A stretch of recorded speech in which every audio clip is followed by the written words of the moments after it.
Movie में माँ बेटे की जो बॉन्डिंग है वो बहुत अच्छी दिखाई गई है। बेटे ने अंत तक अपनी माँ की बात मानी थी। बार बार गुस्सा करने से वह हमारे सबकॉन्शियस माइंड में एड ऑन हो जाता है, जो कि खतरनाक है। ज्यादा गुस्सा करने वाले ज्यादातर लोग हाई ब्लड प्रेशर का शिकार हो जाते हैं। इसीलिए हम भगवान की पूजा करते हैं। हेलो व्यूअर्स, यह कहानी है एक सूर्या नाम के लड़के की जिसे बहुत गुस्सा आता था, पर उसने अपनी माँ से वादा किया था कि वो शनिवार को ही गुस्सा करेगा और बाकी के 6 दिन वह शांत रहेगा।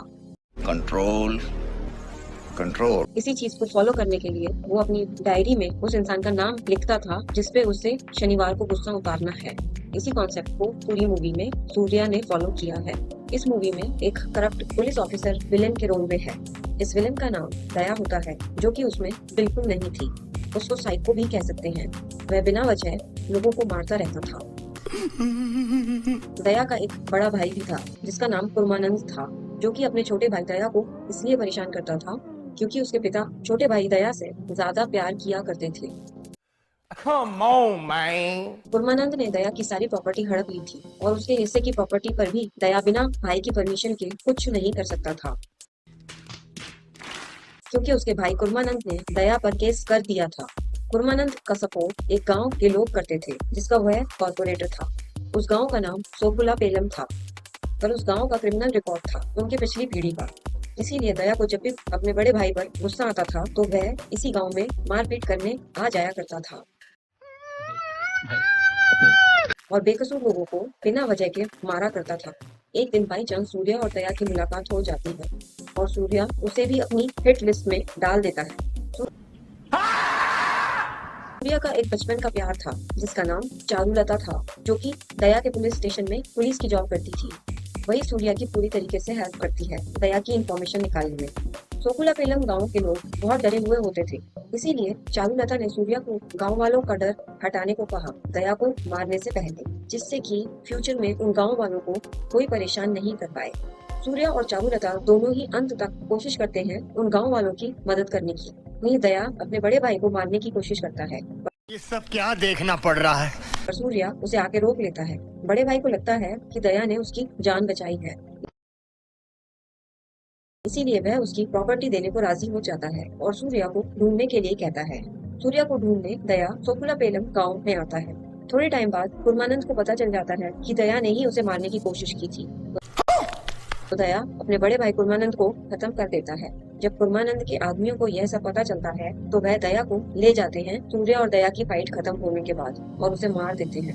लास्ट सीन में दिखाते हैं कि गांव वालों में भी सूर्या को देखकर अब हिम्मत आ गई है और उनका डर भी खत्म हो गया है। शाबाश बेटा। अगर मूवी का पॉजिटिव एनालिसिस करें तो मूवी में माँ बेटे की जो बॉन्डिंग है वो बहुत अच्छी दिखाई गई है। बेटे ने अंत तक अपनी माँ की बात मानी थी और माँ ने भी मरते मरते और मरने के बाद भी उसकी मदद करी थी। दूसरा पॉजिटिव पॉइंट अगर हम देखें तो सूर्या और चारुलता दोनों ही बहुत मेहनत करते हैं गांव वालों की मदद करने की और उनको उनके डर से बाहर निकालने की। यह चीज मूवी में अच्छी दिखाई गई है। मूवी का म्यूजिक जबरदस्त है। अगर आप एक्टिंग देखेंगे तो सभी ने बहुत अच्छी एक्टिंग करी है, स्पेशली हीरो और विलेन ने। इस फिल्म में कोई भी ऐसा वैसा सीन नहीं है, न ही इसमें कोई गाली है। पूरी तरीके से फैमिली के साथ इस मूवी को देखा जा सकता है। भाइयों की लड़ाई का एक नया सा कॉन्सेप्ट लिया है इस मूवी में और हीरो सिर्फ सैटरडे को ही गुस्सा कर सकता है, यह भी एक अलग कॉन्सेप्ट है। अगर मूवी का नेगेटिव एनालिसिस करें तो मूवी में बहुत वायलेंस है, चाहे कोई भी वजह हो, पर हिंसा को जस्टिफाई नहीं किया जा सकता। इतने लंबे लंबे एक्शन सीन्स जिसमें मारपीट, खून, खतरनाक हथियार दिखाना किसी के भी मन में एक अच्छा प्रभाव नहीं डालते। ज्यादा एक्शन सीन्स देखने से लोग भी हिंसात्मक हो जाते हैं, मतलब लोग भी वायलेंट हो जाते हैं। दूसरा नेगेटिव पॉइंट देखें तो हीरो और विलेन दोनों ही गुस्से वाले थे, पर हीरो सही इंसान पर गुस्सा निकालता था और विलेन यानी दया किसी पर भी गुस्सा निकाल देता था।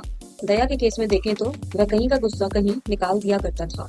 पहली बात तो इतना गुस्सा करना ही गलत है। ये बड़ी अच्छी बात कही आप। बार बार गुस्सा करने से वह हमारे सबकॉन्शियस माइंड में एड ऑन हो जाता है, जो कि खतरनाक है। गुस्सा करना हमारी हेल्थ के लिए भी खतरनाक होता है। ज्यादा गुस्सा करने वाले ज्यादातर लोग हाई ब्लड प्रेशर का शिकार हो जाते हैं। महात्मा बुद्ध ने कहा था कि गुस्सा करना जहर पीने के बराबर है, जिसे हम पीते खुद हैं पर सोचते हैं कि दूसरा खत्म हो जाए। अगर स्पिरिचुअल एनालिसिस करें तो दया का केस देखते हैं। दया के केस में वह एक्सट्रीम एंगर से सफर कर रहा था, यानी उसे बहुत हद से ज्यादा गुस्सा आता था। गुस्से का सीधा सीधा कारण ईगो ही होता है।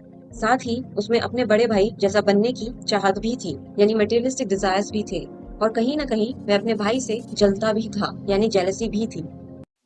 ऐसी ही महत्वपूर्ण जानकारी प्राप्त करने के लिए आप हमारे चैनल को लाइक, शेयर और सब्सक्राइब कर सकते हैं।